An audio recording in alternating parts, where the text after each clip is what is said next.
This is going to be a long email, but man, have I got stories to tell. I have always loved ghost stories and found them fascinating, as I always had sensed things but never experienced things.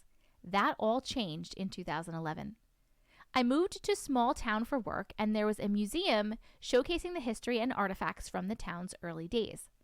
My friend and I went to the basement that housed the mining exhibition and noticed the light wouldn't turn on in one part. We went back upstairs and let the worker know, and they told us that happens all the time, and it's the ghost of a miner who liked to play with the lights. We both rolled our eyes as we walked away and headed back downstairs. We went through the exhibit in half darkness, but suddenly the lights turned on. We both screamed and ran upstairs. The employee heard us scream and said, "The lights came on, huh?" We both laughed, but inside I was screaming. We made our way through the museum and got to the room where they showed the old hair and beauty products. I remembered looking at the hairdryer and was about to tell my friend something when she said, "My grandma," but stopped because I was sharing my thought. I circle back to her comment and I say, "What about your grandma?" And she said, "I never said anything about my grandma." The voice I heard was clear as day, and I could have sworn it was my friend about to tell me a story. We were both so freaked out. By then, we just left the museum and found a happy place to spend the rest of the evening. That was my first experience. Fast forward 3 years, and I'm living with 4 other girls in a house that we all rented. I was so excited about being there and happy to live with new friends. However, that quickly changed as I was awoken to the sound of someone trying to get in my room about a week after moving in.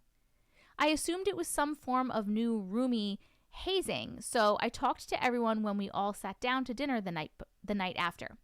Before I could mention someone trying to get in my room, one of my roommates asked why we were running up and down the stairs and trying to get in her room. My heart stopped and the blood ran cold. Instantly, everyone in the room had shut down because we had all experienced the same thing but assumed it was one of us. We all truthfully told each other that it wasn't any one of us. We vigilantly made sure the door was locked each night, and I put a heavy box in front of the front door after everyone had gone to bed because we assumed someone was getting into the house. A couple of weeks later, I was in bed and I had the scariest nightmare of my life. I felt pure evil in my dream and could tell there was an evil spirit influencing it. I woke up to see the being in my room. I couldn't move or speak. I realize now that I was experiencing sleep paralysis. The being knew I was aware of it. I could feel what I can only describe as freezing cold tentacle moving all over my body. What? Still being unable to move, I did the only thing I could do, and I prayed in my head that it would leave. Eventually, I came out of the paralysis, put my glasses on because I was afraid of falling down the stairs in this unfamiliar house, and made my way to the bathroom. As clear as day, blocking the light from the window downstairs, a dark figure was at the bottom of the stairs looking up at me. I thought, oh crap, this is how I die. I was sure there was a man in our house ready to run up the stairs and get me. My only plan of attack was to run into the bathroom, turn on my curling iron, and hope it was hot enough when he bust down the door so I could burn his ass. Oh my God. I quickly flipped on the light and the figure was gone. Not one shadow, not one man, nothing was there. I did not sleep the rest of the night and promptly called an elder from my church the next morning to come bless our home, as obviously something was happening.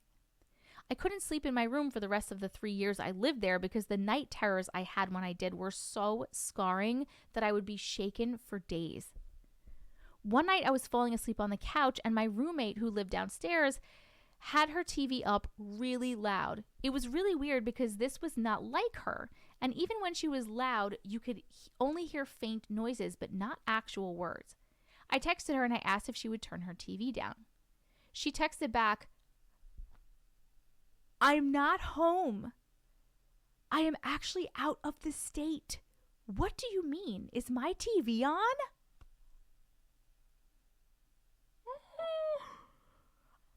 I told her it was, and she asked what it was playing.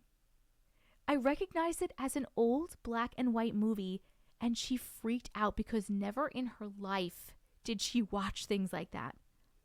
She asked me to go downstairs and turn it off. No, I'm not doing that. I did. How? I don't know how you did it, but it was the scariest moment of my life. I told her the door was locked. We were both panicking now. Oh my God. I got the spare key and she kept hidden, and I turned off the TV. I left and called the elder who had come to bless the house, and he stayed at the house until my other roommates got home. When that roommate came home, she said her TV was turned up to 60 and on a channel she had never even heard of. We were both freaked out and had the house blessed again. Oh my fucking God, I have chills. No, thank you. Fast forward to several months later, and I was doing homework on the couch. The same roommate that lived downstairs closed her door, came up the stairs, opened the door, and then went back down and closed the door to her room again. I didn't think anything of it. Then she did it again. Same pattern, everything. Then once more, she did the same thing. I didn't hear her open the garage door after the last time.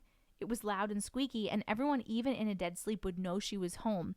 So I got up and I looked in the garage to see if she had somehow snuck out. Her car was nowhere to be seen. Stop it. I did pick a scary one. My blood ran cold again. And I texted her to ask if she was just home and going up and down the stairs, and she told me she wasn't, and wasn't even in the state again. At this point, I burst out in tears, and I had a mini mental breakdown, and I had another experience with the paranormal. Oh my God. Yeah, you had a mini breakdown. When she came home, we had a discussion about what had happened, and she asked me to go in her room with her. She stopped dead in her tracks when she saw her phone cord in the middle of the floor, wrapped in a perfect circle. Her alarm clock was facing the mirror, which wasn't her normal positioning for it. I called the police that night because this had to mean someone with a physical body had been in our house. The police officer came and checked the yard, the locks, the windows. Nothing indicated there was anyone who had been in the house. We couldn't explain it, but again called the elder to bless the house. Oh my God. Oh my God. My last experience there was the week I was moving out. It was during spring break and all of my roommates were gone. I wanted to get laundry done, so I went down to the basement. Dun, dun, dun. And you guessed it, something happened. I'm feeling like I'm feeling things or hearing things. I was bent over the dryer when suddenly I hear my name being yelled by a man. Sarah! He shouted so loudly, I turned around swinging because I thought someone was there. I didn't go back into that house until I had someone with me, and I never slept there again. I don't allow myself to watch ghost or spirit shows anymore, and I hope I never have anything like this happen to me again. The end!